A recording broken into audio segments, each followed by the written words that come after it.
কবে থেকে বলছিলাম বাপি একটু কচু শাক আনবে। বাপি আজকে বাজারে গিয়ে কচু শাক নিয়ে চলে এসেছে। আমি আর ওয়েট করে করব, তাড়াতাড়ি করে আমি জলটা বসিয়ে দিলাম নুন হলুদ দিয়ে।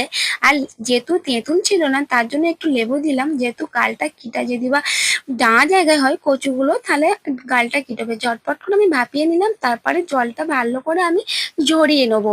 যাই পারো রেসিপিটা ততক্ষণ তোমরা দেখতে থাকো, আর কিছু কথা কমেন্ট অবশ্যই বলবো।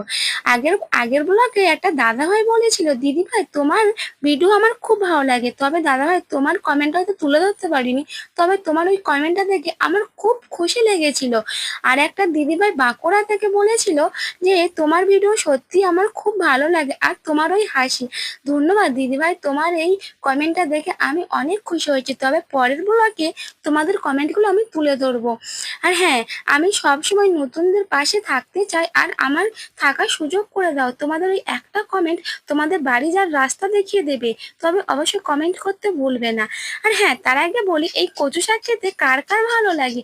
আমার কিন্তু খুব প্রিয়, তাই না? তোমাদেরও নিশ্চয়ই প্রিয়, কারণ যেহেতু আমি কিন্তু আগে খেতাম না।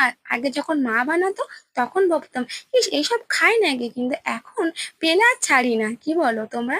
ফাইনালি আমার কচু শাক রেডি হয়েছে। আর হ্যাঁ, এইভাবে পাশে থেকো আর ভালোবাসা দিয়ে এগিয়ে যেও। ধন্যবাদ সবাইকে, অনেক অনেক ভালোবাসা।